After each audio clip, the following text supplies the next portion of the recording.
बेटा, हमारे घर की बहुएं जॉब नहीं करती हैं। ধুর, এত বস বস করে ঘুমাচ্ছে, এবার আলোটা কে নেবাবে? এই দুটো তো কোনো কাজের না। ব্যাং ধুর, আমাকেই মনে হয় যেতে হবে। একটা ট্রাই নিয়েই দেখি। আরে বাবারে, কি ঠান্ডা!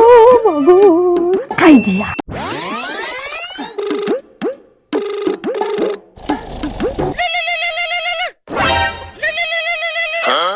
হ্যালো মা, আমি ভাবছিলাম একটু গরম গরম চা বানাবো। জাস্ট ইমাজিন করুন, শীতের রাতে গরম গরম চা।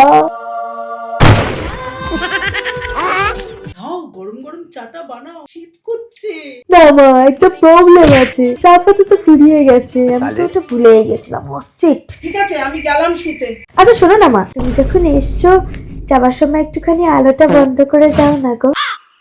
সব ঢ্যামনামো নিজের বাপের বাড়িতে গিয়ে করবে। আমি রিলস দেখি না, চায়ের মিথ্যে লোক দেখি আমাকে তুমি ডেকেছো। তুমি শুনে মা, কম্বল সরিয়ে খাট থেকে নেবে, আলোর সুইচ নিভাতে পারছিলে না? না, দাঁড়া পোড়ামুখী। खत्म।